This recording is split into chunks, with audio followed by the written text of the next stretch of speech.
It's the 1st of September 2017. Here's Double Wicket Maiden, the cricket news bulletin show on Bizz 99.9 FM Substitute Radio. I'm your presenter for today, Chukka Wilson. Here's what's been making news in the cricketing world.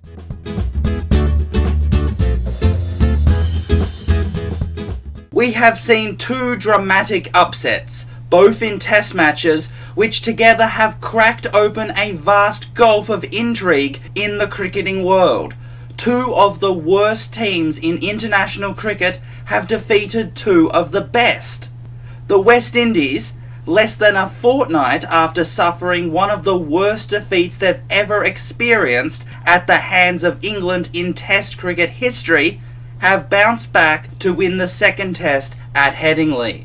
England won the toss and elected to bat, scoring only 258, with Ben Stokes getting 100 and Joe Root 59. All of England's new, younger, less experienced players, including Stoneman, Wesley and Mallon, all failed.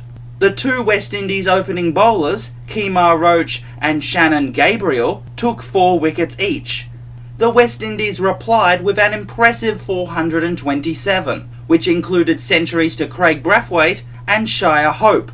There were also minor contributions in the lower order, while James Anderson was the best of the English bowlers with 5 for 76.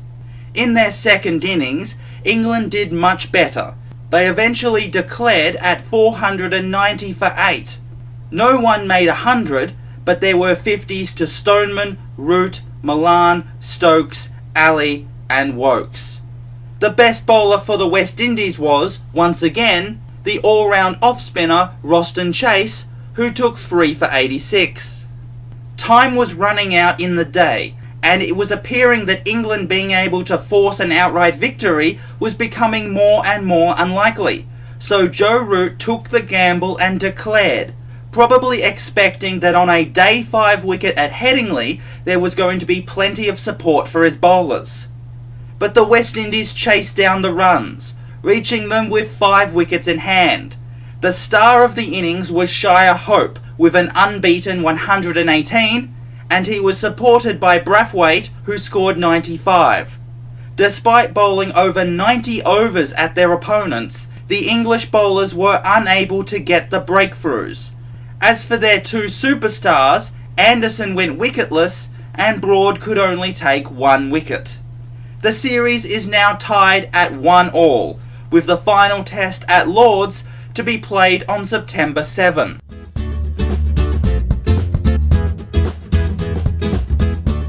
In the other match, Bangladesh defeated Australia by 20 runs at Dhaka. Bangladesh won the toss and elected to bat, scoring 260 with half-centuries to Tamim Iqbal and Shakib Al Hassan. They did not begin the game well, plummeting to 3 for 10 before those two came together with their 150-run partnership. The best of the Australian bowlers were Cummins and Lyon, who took 3 wickets each. The Australian innings began in just as a disastrous manner as Bangladesh's had. They were 4 for 33 before a reasonable partnership was able to get the innings underway. And it was only thanks to late order batting from the bowlers that they were able to push the score above the 200 mark.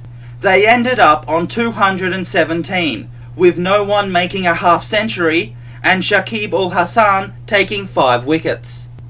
Bangladesh were unable to fully capitalise on the lead they were given, scoring only 221 in their second innings. This is despite the fact that Australia were 1 bowler short, with Josh Hazlewood suffering a bad injury and only able to bowl 4 completed overs. Only Tamim Iqbal scored a half-century, with Nathan Lyon taking 6 for 82. This left Australia with 265 runs needed to claim victory.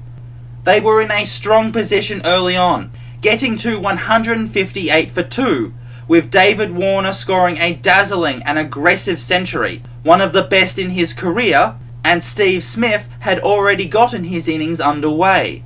But then things began to fall apart, with Australia's middle order unable to remain at the crease for long enough in order to build a big innings. They fell to 199 for 8, needing more than 60 runs with 2 wickets in hand. The tail wagged and they were able to get within 20 runs before the final wicket fell. For the Bangladeshi bowlers, Shakib Al Hasan took 5 for 85, giving him 10 for the match. The second and final test of the series is on September 4.